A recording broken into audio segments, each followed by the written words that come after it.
costarica.com, la firma legal de prestigio. El derecho discutido como nunca antes. Bufete de Costa Rica, el podcast. El tema de hoy es presupuesto de las entidades descentralizadas en Costa Rica. Comenzamos con un nuevo podcast. ¿Cómo está la cosa? Todo en orden. ¿Listos para meterle caña a nuestro nuevo episodio? Presupuesto de las entidades descentralizadas en Costa Rica. Antes de arrancar, quiero que hagamos una pausa, porque este programa no sería posible sin la rigurosa labor investigativa que lo sustenta. Hoy, de manera muy especial, comienzo dedicando unas palabras al licenciado Larry Hans Arroyo Vargas, cuya investigación inspira los temas de este episodio. Su trabajo es la brújula que nos guiará en esta conversación tan compleja como necesaria. Y para desgranar este tema, tenemos un panel de lujo. Nos acompaña Ricardo, nuestro estratega corporativo. Un placer estar aquí. Andrea, la voz pragmática de la realidad. Lista para hablar de números y hechos. Eva, nuestra conciencia humana y guardiana del bienestar. Feliz de aportar la perspectiva social. Henry, el pensador sistémico que conecta todos los puntos. Un gusto analizar las estructuras de poder. Paula, cuyo testimonio inspira la acción desde la experiencia vivida. Gracias por invitarme a compartir. Y Leonardo, el hombre del sistema, que conoce los pasillos de la burocracia. Preparado para explicar el engranaje. Hoy vamos a desarmar una de las tensiones más fascinantes de nuestra arquitectura estatal, la lucha entre la autonomía prometida a nuestras grandes instituciones y el control fiscal que impone la realidad económica. Y para entender el presente tenemos que viajar al pasado, así que abrimos el debate con nuestro primer tema, fundamentos históricos de la descentralización presupuestaria. Exactamente, Flor. La arquitectura de 1949 fue una genialidad estratégica. Los constituyentes no solo crearon instituciones, diseñaron un portafolio de activos para el desarrollo nacional. La Caja, el ICE, las universidades eran concebidas como corporaciones de servicio público con la autonomía necesaria para planificar a 20 o 30 años vista, algo impensable para un gobierno central enfocado en el ciclo de 4 años. Pero más que corporaciones, Ricardo, eran la materialización de un pacto social. Esa autonomía era la garantía de que la salud y la educación no serían variables de ajuste fiscal. Era la promesa de que el bienestar de la gente estaba por encima de la política partidaria del momento.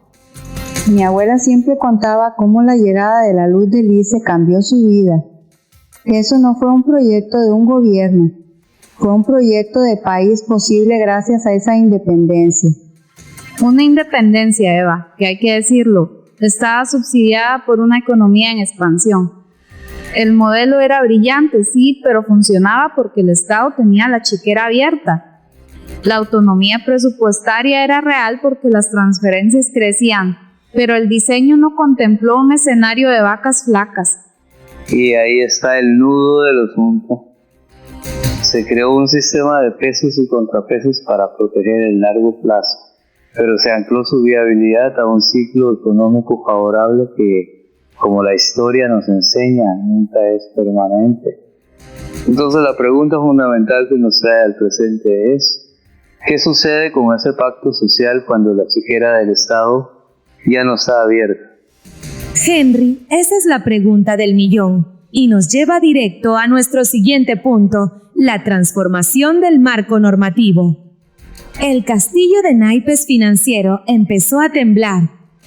A temblar y a caerse. Hablemos claro, el déficit fiscal superó el 7% del PIB. No era una opción, era una emergencia. La Ley 9.635, la Ley de Fortalecimiento de las Finanzas Públicas, No nació de un capricho, nació de la necesidad de ponerle un torniquete a la hemorragia financiera del país. Y el corazón de esa ley es la regla fiscal. En términos simples, es un mecanismo que le pone un techo al crecimiento del gasto, no solo al gobierno central, sino también a las entidades descentralizadas. El Ministerio de Hacienda se convierte en la autoridad presupuestaria, con poder de aprobación y control previo sobre presupuestos que antes eran casi intocables. Lo que Leonardo describe, en esencia, es una recentralización del poder presupuestario. Esa independencia que brindaba a las instituciones ahora tiene un asterisco gigante. El equilibrio de poder concebido en 1949 se inclinó decisivamente hacia el control fiscal centralizado, modificando el ADN del Estado. Y ese cambio se sintió de inmediato en el terreno. De repente, proyectos que llevaban años planificándose en mi institución, basados en necesidades reales de la comunidad, se congelaron. La conversación ya no era sobre el impacto social, sino sobre si cabíamos en la ley. Exactamente, Paula. La discusión técnica de la regla fiscal se tradujo en un dilema humano: la sostenibilidad de las finanzas públicas versus la sostenibilidad del bienestar social. El pacto se empezó a reescribir, y no necesariamente para bien. Pero sin esa reescritura, Eva, el pacto entero se iba a la quiebra. A veces, para salvar la misión a largo plazo, hay que aceptar restricciones a corto plazo. Era una decisión de gestión de crisis a nivel país. La pregunta ahora es, ¿cómo opera este nuevo y complejo andamiaje jurídico en la práctica diaria de estas instituciones? Excelente pregunta, Ricardo. Y nos sumerge de lleno en el régimen jurídico actual de las entidades descentralizadas. Leonardo, ¿cómo se ve ese andamiaje en papel? ¿Todas las instituciones son iguales bajo esta nueva lupa fiscal? No, para nada, Flor. El sistema es estratificado. Tenemos las instituciones autónomas de primer grado, los pesos pesados como la caja y las universidades. Luego, las de segundo grado como SENASA, con menos independencia. Un régimen especial para las municipalidades. La Ley 8.131, la LAFER-PP, es el marco general, pero la Ley 9.635 y su regla fiscal actúan como un filtro que condiciona la autonomía de todas ellas. Un filtro que en la práctica es un muro. Es una contradicción legal andante. La LAFER-PP te dice, usted es autónomo, pero en el siguiente párrafo añade, siempre y cuando cumpla con los parámetros macroeconómicos que yo le impongo. Es como dar un carro sin llaves. Y esa contradicción la vivimos a diario. La institución tiene personalidad jurídica propia, pero en la práctica operamos con una correa muy corta, atados a las directrices del Poder Ejecutivo. La autonomía se vuelve una ficción en los informes anuales, no una realidad en la gestión del día a día. Exactamente. Y esa tensión interpretativa, esta aparente contradicción, como la llama la doctrina, no podía resolverse en los despachos ministeriales. Estaba destinada a terminar en el único lugar donde se pueden arbitrar choques de principios de este calibre, la Sala Constitucional. Henry, nos dejas la mesa servida para hablar del árbitro en esta contienda, la Sala Constitucional y su jurisprudencia. La Sala Cuarta aplicó la técnica de ponderación de principios. Reconoció que tanto la autonomía como la sostenibilidad fiscal tienen el mismo rango constitucional, por lo que no se puede eliminar una en favor de la otra. El voto clave fue el 20210-239 extensión 68, que validó la constitucionalidad de la Ley 9.635 y en esencia dijo que la autonomía no es un cheque en blanco. Lo que la Sala hizo fue crear un nuevo paradigma. Legitimó la existencia de límites a la autonomía. Dijo, Usted sigue siendo autónomo para decidir cómo gasta, pero ya no para decidir cuánto gasta más allá del techo fiscal. El núcleo de la autonomía se preserva, pero su perímetro se contrae drásticamente. En Buen Tico, la sala dijo que la billetera del país es una sola y que no se puede tener a varias instituciones con tarjetas de crédito sin límite. Fue un baño de realidad jurídica. Un baño de realidad que puede ser helado, porque al ponderar, ¿qué pesa más? ¿Un punto porcentual del PIB o una lista de espera en un hospital? La jurisprudencia es elegante, pero en la calle, esa ponderación significa que un proyecto de salud o educativo puede ser vital, pero si no cabe en la regla, no va. Pero la sala fue más allá del control ciego, Eva. Introdujo matices como el régimen diferenciado para las municipalidades, dándoles autonomía sobre sus recursos propios y control sobre las transferencias. Esto demuestra un intento de aplicar un control inteligente. Ahora bien, esta doctrina debe ser implementada y ahí es donde entran a jugar dos actores con roles muy definidos y a veces superpuestos.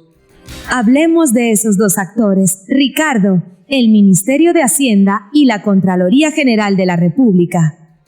¿Cómo se reparten el pastel del control? Es una dualidad de competencias diseñada para ser complementaria. Hacienda ejerce el control ex ante, es decir, antes de que se gaste el dinero. Como autoridad presupuestaria, aprueba los presupuestos y pone los límites. La Contraloría, en cambio, ejerce un control ex post y concomitante, fiscaliza que el dinero, una vez aprobado, se use legal y eficientemente. Uno es el guardián de la política fiscal, el otro es el auditor superior. Pero esa división, en la práctica, ha significado un traspaso de poder monumental hacia Hacienda. Su capacidad de aprobación previa le da un poder de veto sobre los planes estratégicos de cualquier institución. La Contraloría puede decir si un proyecto se ejecutó bien, pero es Hacienda quien decide si el proyecto siquiera llega a existir. Y para los que estamos en la gestión, se siente como un laberinto. Tienes que convencer a Hacienda de la viabilidad financiera de un proyecto y, simultáneamente, diseñar todo para cumplir con los rigurosos estándares de auditoría de la Contraloría. A veces la burocracia del mente retrasa lo que el otro ya consideraba viable. Sin embargo, la Contraloría ha tenido una evolución notable. Dejó de ser solo un contador de legalidad para convertirse en un evaluador de gestión, de eficacia. Ya no solo mira el papeleo, sino el impacto. Y para hacer ese salto cualitativo ha tenido que abrazar herramientas que están revolucionando la fiscalización por completo. Hablemos de esas herramientas, Henry. Entramos en el impacto de la transformación digital en el control presupuestario. La pieza central es el SIGA, el Sistema Integrado de Gestión de la Actividad Financiera. Es la columna vertebral que conecta a todas las entidades y permite un seguimiento en tiempo real de la ejecución. Ya no hay que esperar el informe trimestral, las desviaciones se ven al instante. Y eso es un cambio de paradigma en la gestión. Es pasar de la autopsia financiera al monitoreo de signos vitales. Para la Contraloría, herramientas como Diara, que usa inteligencia artificial para supervisar obras de infraestructura, son un salto cuántico, pues compara lo reportado en papeles con lo que realmente hay en el sitio. Es una herramienta poderosa, sin duda, pero también significa que la capacidad de fiscalización centralizada es ahora casi absoluta. La autonomía se reduce aún más cuando cada colón que gastas es visible en un dashboard en San José en tiempo real. Exactamente. Se siente. La presión de esa supervisión constante es inmensa. Genera una cultura de aversión al riesgo, porque cualquier movimiento fuera de lo estrictamente programado genera una alerta automática. La innovación a veces requiere flexibilidad y estos sistemas promueven la rigidez. Pero esa transparencia también tiene un lado luminoso y democratizador. Plataformas como el Portal de Transparencia Presupuestaria le dan al ciudadano común un poder de fiscalización que antes era impensable. Podemos ver en qué se gasta nuestro dinero. Y ese es el punto crucial. La tecnología no es neutral. Ha creado un sistema de control más eficiente y transparente, pero también más centralizado y panóptico. Y esta nueva realidad digital no elimina las tensiones de fondo, de hecho, las hace más visibles y agudas. Hablemos de esas tensiones, Henry. ¿Cuáles son los puntos de fricción que vemos hoy en el sistema? El más doloroso es el de autonomía versus coordinación macroeconómica. La Caja, por ejemplo, enfrenta a una población que envejece y necesita servicios más complejos. Su planificación a largo plazo choca de frente con un techo de gasto rígido. La regla fiscal no entiende de demografía. Y a eso se suma la tensión entre eficiencia y equidad territorial. No se puede medir con la misma vara un hospital regional que a uno del área metropolitana. Los criterios de eficiencia macroeconómica pueden castigar la inversión en zonas rurales, creando una brecha en el acceso a servicios. Y desde adentro, la mayor frustración es la lucha entre innovación y control burocrático. Quieres probar un nuevo modelo de gestión, pero los procedimientos de control previo te ahogan. El sistema está diseñado para la conformidad, no para la experimentación, lo que nos ancla al pasado. Exactamente. Estamos atrapados.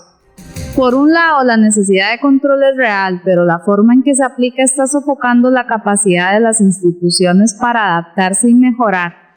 La pregunta es si este sistema de control es el único posible o si existen formas más inteligentes de lograr el equilibrio. Andrea, nos dejas con la pregunta clave. ¿Existen esas formas más inteligentes? Hablemos de las perspectivas de reforma del sistema presupuestario. Definitivamente.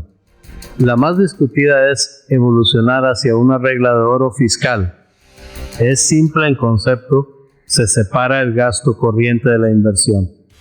Esto permitiría a las instituciones invertir en infraestructura o tecnología activos que generan valor a largo plazo sin que sea castigado por el mismo techo que los gastos operativos. Es una visión de estadista. Y complementario a eso, está la presupuestación basada en resultados. La discusión no debería ser cuánto dinero se le da a la caja, sino cuánto se invierte para lograr reducir las listas de espera en un 20%. Vincula el dinero a un impacto humano medible, no solo al cumplimiento de un techo. Pero para que eso funcione, Eva, se necesita el tercer pilar, un sistema robusto de evaluación de políticas públicas. Sin la capacidad de medir rigurosamente si ese 20% se logró y por qué la presupuestación por resultados se vuelve un ejercicio de buenas intenciones. Y la implementación de cualquiera de estas reformas es un desafío técnico y cultural monumental para la administración pública.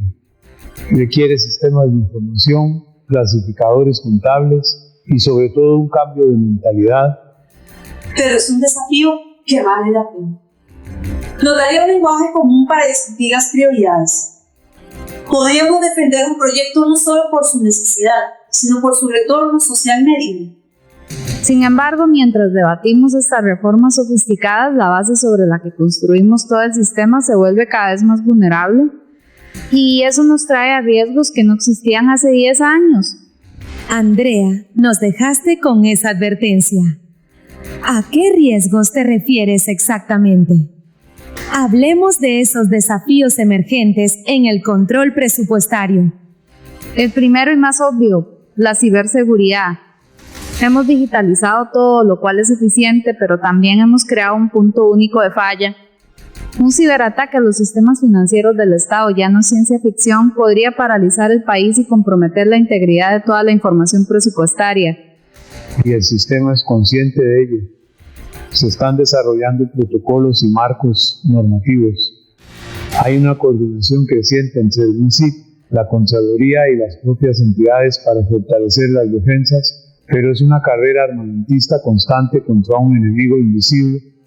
Pero hay un desafío más sutil que un hacker, la transparencia algorítmica. Si la Contraloría usa inteligencia artificial para fiscalizar, ¿quién fiscaliza al algoritmo? ¿Cómo garantizamos que sus decisiones no tienen sesgos? Nos arriesgamos a crear una caja negra de control burocrático, eficiente pero inescrutable. Y la pandemia de COVID-19 nos mostró la otra gran grieta, la inflexibilidad ante las crisis. Las reglas presupuestarias diseñadas para la normalidad se convirtieron en un obstáculo para la respuesta rápida. La agilidad en emergencias choca frontalmente con la rigidez del control. Exacto. Y todos estos desafíos, un hack, un algoritmo sesgado, la lentitud en una pandemia, aterrizan en el mismo lugar, el servicio al ciudadano.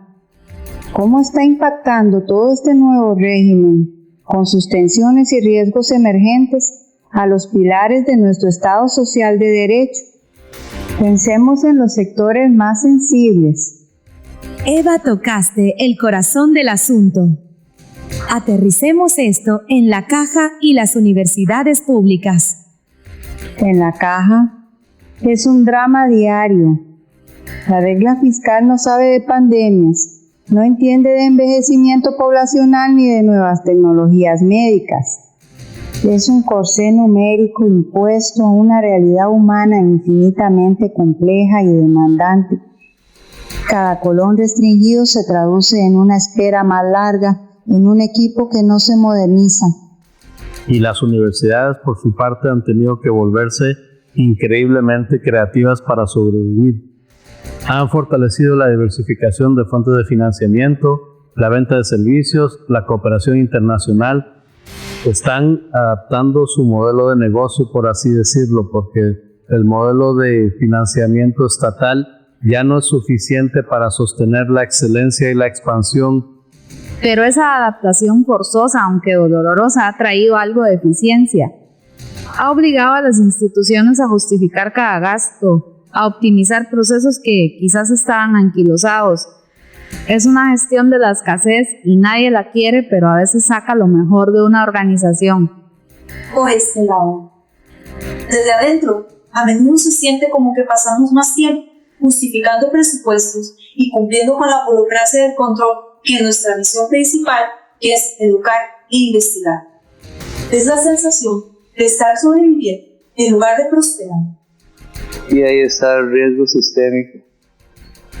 Al limitar la capacidad de inversión de la caja y de las universidades, no solo afectamos la salud y la educación de hoy, estamos erosionando a largo plazo el capital humano y el bienestar social, que son precisamente los pilares sobre los que se construyó el éxito del modelo costarricense. Y con esa reflexión, Henry, cerramos el círculo. Hemos hecho un viaje exhaustivo. Partimos de los fundamentos históricos de la descentralización, vimos la inevitable transformación del marco normativo que nos llevó al control fiscal, analizamos el régimen jurídico actual y cómo la Sala Cuarta intentó ponderar principios. Desglosamos a los actores del control, el impacto de la transformación digital y pusimos sobre la mesa las tensiones contemporáneas. Exploramos las perspectivas de reforma, advertimos sobre desafíos emergentes y, lo más importante, aterrizamos todo en el impacto sectorial en salud y educación superior. Eva, una reflexión final muy breve. Al final de todo, detrás de cada número del presupuesto y de cada regla fiscal, está la pregunta fundamental: ¿qué tipo de país queremos seguir siendo? La respuesta no puede ser solo fiscalmente sostenible, debe ser, sobre todo, humanamente digna. Y de seguido, lo que todos esperamos, la profundidad a la que nos tiene acostumbrados el licenciado Arroyo. Adelante, jurista. Y con ustedes, la opinión del licenciado Arroyo.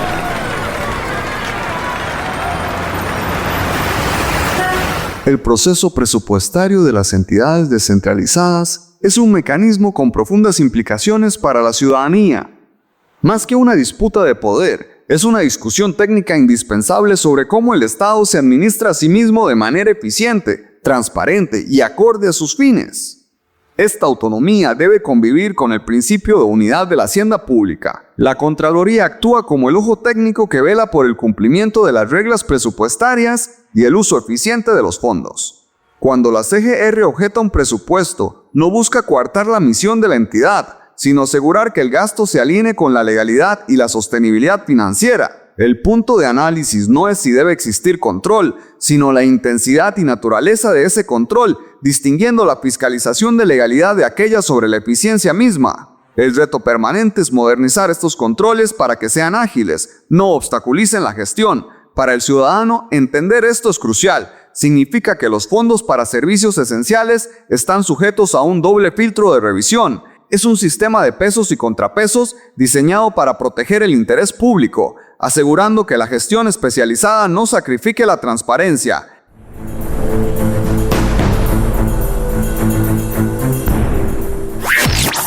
Esto ha sido todo por hoy. Hasta la próxima emisión de Bufete de Costa Rica. Bufete de Costa Rica, el podcast. Visítenos en www.bufetedecostarrica.com.